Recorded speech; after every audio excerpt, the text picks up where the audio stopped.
Hello friends, एक बार फिर से आप सभी का स्वागत है आपके अपने YouTube channel wifi study solution fast smarter learning में।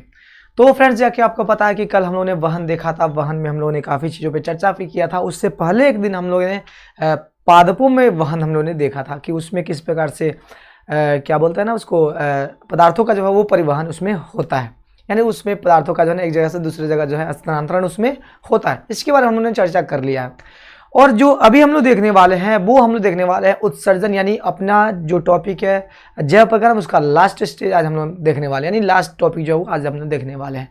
तो चलिए हम लोग यहाँ पर शुरू करते हैं। सबसे पहले अपने मानवों की बात करें तो, क्योंकि हम लोग को मनुष्य के बारे में ही पढ़ना है, तो मनुष्य के उत्सर्जन के बारे में सबसे पहले हम लोग देखने वाले हैं, यानी उत्सर्जन आज हम लोग पढ़ने वाले हैं। तो ये उत्सर्जन क्या होता है तो आप सबको पता है, आपको सबको मैंने बताया भी है कि पाचन के प्रोसेस में कुछ ना कुछ अपशिष्ट पदार्थ बनते हैं, हमारे शरीर में भी कुछ ना कुछ अपशिष्ट पदार्थ बनते हैं, ठीक है ना। उन सब का निपटारा क्या कहलाता है? उत्सर्जन कहलाता है। यानी उन सबको जो है ना अपने शरीर से बाहर निकाल फेंकना क्या कहलाता है? उत्सर्जन कहलाता है। बात क्लियर? तो हम लोग उसी को यहाँ पर आगे बढ़ाने वाले हैं। लेकिन अगर उसकी डिफिनीशन की बात करें तो यहाँ पर नाइट्रोजनस वर्ज्य पदार्थों का निष्कासन जो होता है, नाइट्रोजनस युक्त जो है वर्ज्य पदार्थ जो होता है उसका निष्कासन जो होता है वो क्या कहलाता है? उत्सर्जन कहलाता है। तो आज हम लोग उसी के बारे में चर्चा करने वाले हैं। तो सब भाई मेरे यहाँ पर पेशेंस के साथ बैठ कर देखिएगा और एक बार चैनल को शेयर कीजिएगा। तो आज हम लोग यहाँ पर देखने वाले हैं, क्या देखने वाले हैं मेरे भाई? उत्सर्जन देखने वाले हैं। क्या देखने वाले हैं? आज हम लोग यहाँ पर उत्सर्जन देखने वाले हैं। इससे पहले सबको गुड इवनिंग, है ना। इससे पहले सबको एक बार फिर से गुड इवनिंग बाबू मेरे। चलिए जुड़ जाइए एकदम अच्छे तरीके से, और एक बार शेयर जरूर कर दीजिएगा। टॉपिक छोटा है, वीडियो छोटा होगा। मैं पहले भी मैं बता चुका हूँ कि 6 तक जो है ना अपना वीडियो छोटा छोटा ही आपको मिलेगा, क्योंकि यहाँ पर डाटा की कोई सुविधा उपलब्ध नहीं है, नेटवर्क का भी प्रॉब्लम चल रहा है, तो अपलोडिंग में भी थोड़ा सा ज़्यादा समय लगता है। इसी कारण से भैया मेरे यहाँ पर छोटे छोटे वीडियो जब वो अपलोड आपको किए जा रहे हैं, तो इसलिए एंजॉय कीजिए। कोई नहीं, फिर वापसी करेंगे हम लोग अपनी दुनिया में, वापस हम लोग चलेंगे अपनी दुनिया में। फिर घंटे 2 घंटे की क्लास जो लगातार लाइव क्लासेज आपकी लगेगी, ठीक है मेरे भाई। तो इसलिए आपको इसको पेशेंस के साथ देखना है, क्योंकि टॉपिक का एंड है और टॉपिक आज हम लोग यहाँ पर एंड करने वाले। तो चलिए मेरे भाई, सबसे पहले हम लोग बात करते हैं कि उत्सर्जन ये क्या होता है। तो यहाँ पर चलिए सबसे पहले हम देख लेते भाई कि दिखाई दे रहा है कि नहीं दे रहा है ना। ये तो दिख नहीं रहा भाई। हाँ, तो चलिए यहाँ पर हम ना लिख के नीचे लिखते हैं, क्योंकि अभी भी लाइट का जो है ना वो एडजस्टमेंट नहीं हो पाया है यहाँ पर अच्छे तरीके से। तो ये उत्सर्जन है। अब चीज़ें समझ में आ गई। उत्सर्जन है ये भाई मेरे। तो उत्सर्जन में क्या होता है कि यहाँ पर जो है ना जो भी अपना ये नाइट्रोजनस वर्ज्य पदार्थ जो होता है हमारे शरीर में, उसको शरीर से बाहर निकालना वो क्या कहलाता है? अपना उत्सर्जन कहलाता है। क्या कहलाता है? वो उत्सर्जन कहलाता है। सीधी सी बात है। जैसे हम लोग पानी पीते हैं, हमारे रक्त में विभिन्न प्रकार के जो है ना ये यूरिया वगैरह जो है ना ये बनते हैं, जो हमारे शरीर के लिए क्या है ना वो हानिकारक होता है, तो उसको बाहर निकालना भाई जरूरी होता है। अगर हमारे शरीर में रहेंगे तो हमें क्षति ही पहुंचाएंगे। हमारे शरीर में अगर वो रहते हैं तो वो हमारे लिए हानिकारक ही, क्षति ही पहुंचाएंगे। तो चलिए मेरे भाई यहाँ पर शुरू करते हैं। तो इसका काम कौन करता है? सबसे पहले तो इसका काम कौन करता है? तो एक कोशिकीय जीव में अगर बात करें तो एक कोशिकीय जीव की बात करें, अगर एक कोशिकीय जीव की या फिर एक कोशिक की बात कर ले, एक कोशिकीय कहिए या फिर एक कोशिक कहिए, अगर इस जीव की बात करें तो इसमें तो इसके सतहों के द्वारा ही ये सारा काम जो है वो संपन्न किया जाता है, यानी इसके बॉडी सरफेस के द्वारा ये सारा काम जो है वो संपन्न कर लिया जाता है। ये मैंने आपको पहले भी पढ़ा रखा है, मैंने पहले भी बता रखा है। अगर हम लोग बात करें यहाँ पर बहुकोशिक की बात करें, यानी उसमें हम लोग आ जाते हैं, तो उसके लिए स्पेशलाइज जो है ना वो ऑर्गन बना होता है, एक अंग बना होता है, एक विशिष्ट अंग बना होता है, जिसके थ्रू जो होता है, जिसके द्वारा जो होता है ये उत्सर्जन का काम जो है वो संपन्न किया जाता है। बात क्लियर? तो एक कोशिकीय में तो इसके बॉडी सरफेस से हो जाता है, एक कोशिकीय में किसके द्वारा हो जाता है? इसके बॉडी सरफेस के द्वारा हो जाता है, यानी बॉडी के सतह के द्वारा जो है ना ये उत्सर्जन कर लेते हैं। अपने नाइट्रोजन वर्ज्य पदार्थ को ये उत्सर्जित कर देते हैं। किसके द्वारा? अपने बॉडी सरफेस के द्वारा, है ना, अपने सतहों के द्वारा, बॉडी के सतहों के द्वारा। अब यहाँ पर बात करते हैं बहुकोशिक की बात करेंगे, तो बहुकोशिक में बाबू क्या होता है? विशिष्ट अंग बना होता है। जैसे हम लोग की बात करें तो हम लोग में क्या बना है भाई? किडनी बना है। तो किडनी के थ्रू क्या होता है? यहाँ पर उत्सर्जन होता है। तो चलिए किडनी के बारे में थोड़ा सा हम लोग यहाँ पर जानकारी लेते हैं। किडनी को थोड़ा सा हम यहाँ पर बनाते हैं, छोटा सा डायग्राम बनाएंगे, रफली डायग्राम बनाएंगे, है ना। तो चलिए भैया सबको यहाँ पर देखिए, ये अपना कुछ किडनी है बाबू मेरे, है ना। ये अपना कुछ यहाँ पर किडनी कुछ इस प्रकार से होता है कि नहीं होता है? होता नहीं अपना किडनी। तो ये अपना किडनी है बाबू, और ये किडनी क्या होता है भाई, ये 2 किडनी होता है अपने अंदर। कितने किडनी होता है? 2 किडनी होता है, आप सबको पता है। तो 2 किडनी होता है और ये होता है बीन के शेप का होता है। किस शेप का होता है? ये बीन के शेप का होता है, यानी सेम के बीज के आकार का होता है। आप कह सकते हो बीन के बीज के, यानी कह सकते हो आप सेम के बीज के आकार कह सकते हो यार, बीन शेप्ड कह सकते हो इसको, या फिर सेम के बीज जो होता है ना उसके शेप का होता है, ठीक है। इसी के थ्रू क्या होता है, यहाँ पर जो है जो भी है उत्सर्जन की क्रिया जो वो संपन्न होती है। इसमें आपको पूछा जाता है बाबू मेरे, इसमें आपको पूछा जाता है कि किडनी का जो है ना लेवल डायग्राम बनाइए, आपकी किताब में वो दिया गया है। आप किताब से आराम से देखकर उसका प्रैक्टिस कर लीजिएगा। ये पूछा गया है, ये पूछा गया है और ये पूछा जाता है, ठीक है। तो आप इसको थोड़ा सा ध्यान में रखिएगा। अब इस उत्सर्जन की प्रोसेस में कौन कौन से अंग जो है वो भाग लेते हैं? किडनी तो आपका ये मुख्य अंग हो गया, इसका प्राइमरी ऑर्गन हो गया। इसके साथ साथ कौन कौन जो है ना वो हेल्प करते हैं? तो सबसे पहले बात करें तो ब्रिक होता है, ब्रिक जिसको हम लोग किडनी कहते हैं। ब्रिक जिसको हम लोग किडनी कहते हैं, ये होता है एक जोड़ा होता है। कितना होता है वो? ये एक जोड़ा होता है। ब्रिक कितना होता है? एक जोड़ा होता है। दूसरा अगर बात करें हम लोग तो दूसरा होता है एक जोड़ा मूत्र वाहिनी। एक जोड़ा वो क्या होता है? एक जोड़ा जो होता है ये मूत्र वाहिनी होता है ना। क्या होता है बाबू? एक जोड़ा मूत्र वाहिनी होता है, ठीक है। तीसरा नंबर की बात करेगा तो तीसरा नंबर में क्या होता है वो यहाँ पर कि एक मूत्राशय होता है। मूत्राशय कितना होता है? एक होता है, जहाँ पर मूत्र इकट्ठा होता है। तीसरा नंबर की बात, चौथा नंबर की बात करो तो एक मूत्र मार्ग होता है। क्या होता है? एक मूत्र मार्ग होता है, ओके। तो ये चीजें हो रही है यहाँ पर, देख सकते हो आपकी ब्रिक के जो होता है वो एक जोड़ा होता है, एक जोड़ा मूत्र वाहिनी होता है भाई, कि एक मूत्राशय होता है, एक मूत्र मार्ग होता है, बस सीधी सी बात है। अब इसमें प्रोसेस चलता है भाई, यहाँ पर जो है ना यहाँ पर यूरिन बनता है, यहाँ पर मूत्र बनता है, यहाँ पर मूत्र वाहिनी के द्वारा आता है और जमा होता है मूत्राशय में, और मूत्र मार्ग के द्वारा शरीर से बाहर इसको निकाल दिया जाता है। शरीर से बाहर इसको निकाल दिया जाता है, बस यही प्रोसेस है अपने किडनी का। किडनी में क्या होगा वो यहाँ पर किडनी में जो भी है अपना फिल्ट्रेशन वगैरह जो कुछ भी होता है वो किडनी में होता है। उसके थ्रू अपना यूरिन बनता है। यूरिन जो है वो मूत्र वाहिनी के थ्रू क्या होता है अपने मूत्राशय में आकर जमा होता है, और मूत्राशय में जमा होने के बाद ये मूत्र मार्ग के द्वारा क्या किया जाता है? इसको शरीर से बाहर डिस्चार्ज कर दिया जाता है, शरीर से बाहर इसको निकाल दिया जाता है। तो बस यही एक छोटा सा प्रोसेस बाबू इस किडनी में होता है। लेकिन अब इसके आंतरिक संरचना की बात करें, अगर जरा ध्यान से सुनिएगा भैया मेरे, अगर इसके आंतरिक संरचना की बात करें जरा ध्यान से सुनते चलिए, ठीक है। तो इसके आंतरिक संरचना में बाबू एक होता है नेफ्रॉन। क्या होता है? जो इसका फंक्शनल और स्ट्रक्चरल यूनिट होता है, कह सकते हो इसके संरचनात्मक और क्रियात्मक इकाई जो होता है वो होता है अपना नेफ्रॉन। क्या होता है? वो नेफ्रॉन होता है, जिससे मिलकर ये अपना किडनी जो है ना ये बना होता है ना। ये क्या होता है? ये क्रियात्मक और क्या होता है? रचनात्मक, संरचनात्मक इकाई होता है किडनी का, ठीक है ना। जहां पर जितना भी मूत्र बनने की जो प्रोसेस होता है उसी नेफ्रॉन में होता है, इस नेफ्रॉन में होता है, ठीक है। तो चलिए थोड़ा सा बारी बारी से हम लोग यहाँ पर देख लेते हैं। तो ब्रिक की जो संरचनात्मक और ये क्या बोलते हैं क्रियात्मक जो इकाई होता है, ब्रिकाणु जिसको हम लोग कहते हैं, या फिर उसको हम लोग नेफ्रॉन भी कहते हैं, है ना। उसको हम लोग ब्रिकाणु भी कहते हैं या फिर उसको हम लोग नेफ्रॉन भी कहते हैं, इस चीज को समझिएगा। नेफ्रॉन कहिए या फिर इसको ब्रिकाणु कहिए। ये क्या होता है? वो ये होता है किडनी का, किसका? किडनी का।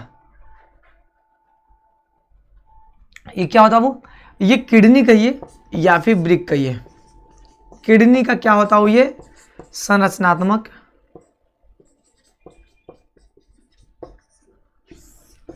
एवं क्रियात्मक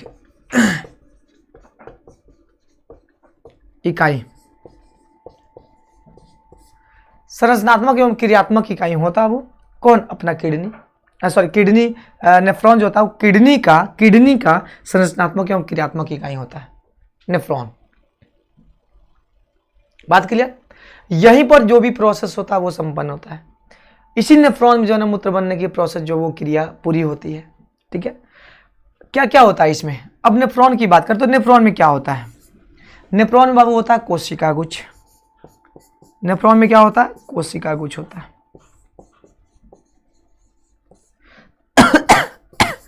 दूसरा नंबर बात करेगा तो इसमें होता है बोमन संपुट।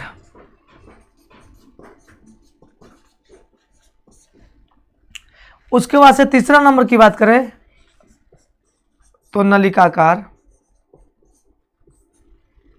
भाग होता है। चौथा नंबर की बात करें तो इसमें संग्राहक वाहिनी होता है।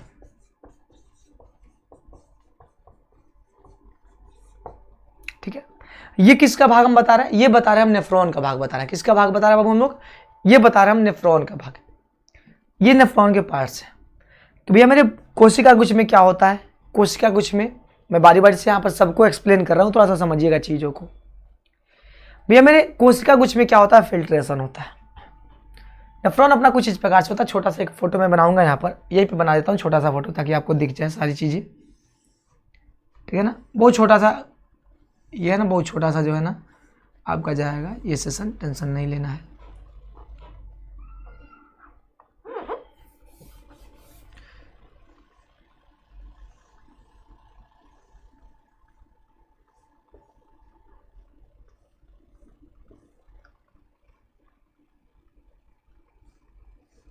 ये आगे जाके जुड़ेगा इसी में कोई नहीं। तो यहां पर जरा देखिए जरा ध्यान से, यहां पर देखिए बाबू, यहां पर होता है कोशिका गुच्छ, ये जो दिख रहा है ना ये कोशिका गुच्छ है, ठीक है। ये क्या बाबू, ये अपना कोशिका गुच्छ है। ये अपना जो दिख रहा है ना ये बोमेन संपुट, जो कटोरी के आकार का, जो प्याला का जो आकार का है ना, ये अपना क्या है बाबू, तो ये अपना है बोमन संपुट। क्या है ये अपना बोमन संपुट है। उसके बाद से अपना नलिकाकार भाग है, यहाँ पर आप देख सकते हो ये पीसीटी, ये डीसीटी, ये प्रोक्सिमल कन्वोल्यूटेड ट्यूबुल्स है, ये अपना क्या है, ये डीसीटी है। तो यहाँ पर उसका नलिकाकार भाग ये हो गया। उसके बाद से ये अपना संग्राहक वाहिका है, ये वाहिनी है ना, ये संग्राहक वाहिनी, यहीं से क्या होता है मूत्रसारा जो फाइनलाइजेशन के यहाँ पर आता है और यहीं जाकर किससे अपना किडनी के जो पेल्विस रीजन होता है उसमें छोड़ता है और वहाँ से जो है ना अपना किसके थ्रू, तो मैंने बताया था मूत्रवाहिनी के थ्रू जाकर ये मूत्राशय में जमा होता है और वहाँ पर जमा होने के बाद फिर से वापस से समय पड़ने पर है ना मूत्र मार्ग के द्वारा उसको बाहर निकाल लिया जाता है। तो यहाँ पर जो है बाबू, यहाँ पर क्या होता है, निस्यंदन होता है। यहाँ पर क्या होता है, निस्यंदन होता है, यानी फिल्ट्रेशन की बात हो रही है। तो यहाँ पर क्या होता है, जब वृक्क धमनी की बात हो रही है, वृक्क धमनी की शाखा जो है ना वृकाणु में प्रवेश करती है। वृकाणु बोले तो नेफ्रॉन की बात हो रही है।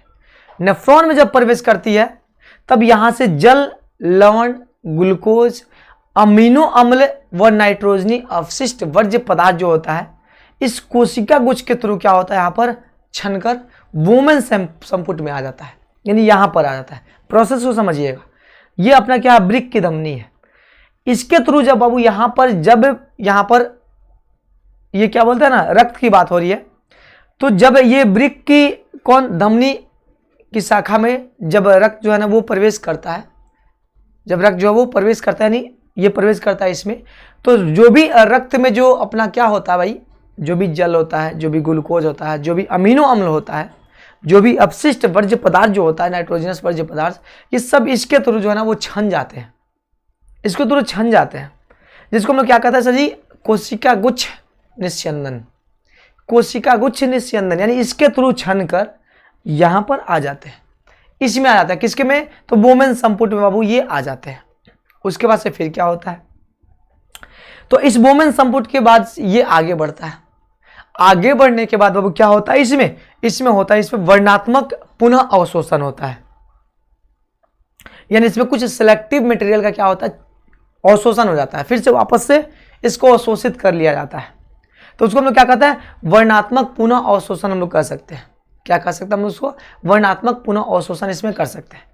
तो अब कर रहे हैं यहाँ पर कि वृकाणु के जो नलिकाकार जो भाग होता है, ये नलिकाकार जो भाग होता है, जितने भी शरीर के लिए जो उपयोगी चीजें हैं, उपयोगी पदार्थ जो हैं, उसका क्या हो जाता है, वो अवशोषण वापस से हो जाता है। जिसमें कौन कौन से चीज आते हैं भैया मेरे, ग्लूकोज आ जाता है, अमीनो अम्ल आ जाता है, कुछ लवण हो जाता है, कुछ जल हो जाता है, इसका पुनः अवशोषण हो जाता है। किसमें, इस ट्यूब यानी कहने का इस नलिकाकार भाग में इसका अवशोषण हो जाता है। आप समझ सकते हो कि हमारा शरीर जो वो पानी की अहमियत को कितना समझता है।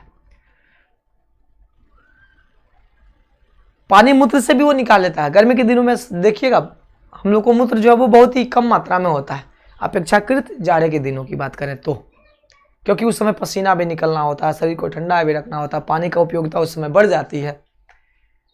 बात समझ में आ रही है, इसलिए गर्मी के दिनों में शरीर पानी ज़्यादा पीना चाहिए ऐसा कहा जाता है, क्योंकि उस समय उचित निपटारा जो है वो नहीं हो पाता है अपशिष्ट पदार्थों का, अगर हम लोग पानी कम पीते हैं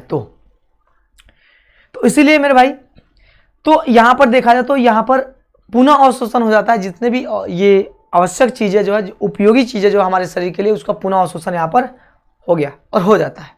ठीक है, उसके बाद से बाबू अब क्या होता है, नलिका स्रावन। इसमें करा कि यूरिया के अतिरिक्त लवण जैसे अतिरिक्त उत्सर्जित पदार्थ जो होते हैं वो वृकाणु के नलिकाकार भाग के अंतिम सिरे में रह जाते हैं, यानी इसके अंतिम सिरे में बाबू यहाँ पर ये रह जाते हैं। और जब यहाँ पर इसके अंतिम सिरे में बाबू मेरे ये रह जाते हैं, उसके बाद से ये आगे की तरफ बढ़ते हैं और यहीं जाकर क्या करते हैं भाई, ये मूत्र का जो है ना यहाँ पर निर्माण करते हैं। यहाँ पर क्या करते हैं भाई, मूत्र का निर्माण, यानी ये अब बच गया, इसमें अब कोई उपयोगी चीज़ें बाबू इसमें नहीं है, इसमें किसी प्रकार की अब शरीर के लिए उपयोगी चीज़ें इसमें नहीं है। तो इसीलिए क्या होता है भाई, ये अब आखिरी जो बच जाता है ना भाग, वो क्या हो जाता है, वो हो जाता है अपना क्या, मूत्र हो जाता है। और फिर ये आगे की तरफ बढ़ता है और संग्राहक वाहिका जो है ना, संग्राहक वाहिनी जो है और मूत्र वाहिनी से होता हुआ ये कहाँ पहुंच जाता है, ये मूत्राशय में जाकर इकट्ठा हो जाता है। ये मूत्राशय में जाकर, ये संग्राहक नालिका है, ये जाके जुड़ा हुआ है किसके साथ, मूत्रवाहिनी के साथ, उसके साथ जुड़ा हुआ है, उसके थ्रू जाकर ये मूत्राशय में जमा हो जाता है। और मूत्राशय में जमा होने के बाद फिर से वापस से समय पड़ने के बाद हम लोग समय समय से इसको डिस्चार्ज हम लोग कर देते हैं। तो ये कुछ प्रोसेस होता है नेफ्रॉन का। फिर से एक बार देख लीजिए, आपको अगर समझ में नहीं आई है तो। ये अपना कोशिका गुच्छ है, इसमें क्या होता है सर जी, कोशिका गुच्छ निस्यंदन होता है, यानी फिल्ट्रेशन होता है। यहाँ पर क्षमता है, क्या क्षमता है सर जी, तो रक्त क्षमता है। क्या क्षमता है, रक्त क्षमता है। तो आप कह सकते हो सर यहाँ पर रक्त छना, तो रक्त में से क्या छन कर बाहर निकला, तो अपशिष्ट पदार्थ, उसके साथ साथ कुछ उपयोगी पदार्थ भी छन जाते हैं और छनने के बाद वो बोमेन संपुट में आ जाते हैं। बोमेन संपुट जब आगे बढ़ता है भाई, तो नलिकाकार भाग इसमें है, नलिका, ये अपना नेफ्रॉन का नलिकाकार जो भाग है, इसमें क्या होता है, कुछ उपयोगी जो पदार्थ होते हैं उसका क्या हो जाता है, पुनः अवशोषण हो जाता है। इसमें अपना ग्लूकोज हो सकता है, अमीनो अम्ल हो सकता है, लवण हो सकता है, कुछ मात्रा में जल हो सकता है। शरीर अपना जल उतना ही डिस्चार्ज करता है जितना में क्या भाई, अपशिष्ट पदार्थ जो है ना वो शरीर से बाहर निकल सके, है ना, अपशिष्ट पदार्थ जो है वो शरीर से बाहर निकल सके। तो इसमें से कुछ जल का भी क्या करता है, वो अवशोषण कर लेता है, जल का भी अवशोषण कुछ ये कर लेता है। और जब जल का अवशोषण कर लिया वो, तो जो आखिरी में जो बच जाता है ना, वही बन जाता है मूत्र। वही क्या बन जाता है, वो वही बन जाता है मूत्र, और वो संग्राहक नालिका में बाबू जाता है और उसके थ्रू जाकर ये मूत्र वाहिनी के थ्रू होते हुए ये कहाँ पहुंचा, मूत्राशय में पहुंचता है, वहां पर जमा हो जाता है और वहां पर फिर समय से यूरेथ्रा के थ्रू या फिर कह सकते हो मूत्र मार्ग के थ्रू इसको शरीर से बाहर बाबू ये निकाल दिया जाता है। तो ये अपना नेफ्रॉन का प्रोसेस होता है, इसको आपको लिख देना है, इसको आपको बाबू लिख देना अपने माध्यम से, अपने थ्रू भाई, अपने भाषा में इसको लिख देना। अगर पूछ दे नेफ्रॉन के कार्य तो आपका शुरू करना हो कोशिका गुच्छ से, है ना, जो वृक्क की धमनी है बाबू, है ना, वह उसी का एक गुच्छा होता है भाई, इसको लोग कोशिका गुच्छ कहते हैं, आप कह सकते हो। ठीक है, उसके बाद से अगर हम लोग आगे बढ़े बाबू, तो आता कृत्रिम वृक्क का नाम तो आपने सुना होगा, आर्टिफिशियल किडनी, जिसको हम अपवहन कहते हैं, डायलिसिस, जिसके थ्रू डायलिसिस होता है, जिसके थ्रू अपवहन होता है, डायलिसिस होता है, नाम तो सुना ही होगा। इसमें क्या होता है मेरे, जब किसी भी व्यक्ति का, है ना, कृत्रिम वृक्क की बात करें जिसके थ्रू अपवहन होता है, डायलिसिस होता है, इसमें क्या होता है कि जब किसी भी व्यक्ति का जो किडनी जो है वो काम करना बंद कर देता है, जब किडनी काम करना बंद कर देता है या फिर खराब हो जाता है, तो इस मशीन के थ्रू, यानी इस कृत्रिम वृक्क के थ्रू जो है उसको कुछ दिन तक जीवित रखा जा सकता है, जब तक कि उसका किडनी ट्रांसप्लांट ना हो। इसके थ्रू जो है ना कितने दिनों तक भी रखा जा सकता है जीवित, है ना। तो ये होता है, ये कृत्रिम ये वृक्क होता है, जिसके माध्यम से शरीर में जितना भी अपशिष्ट पदार्थ होता है ना, ये इस कृत्रिम वृक्क के माध्यम से शरीर से बाहर निकाला जाता है।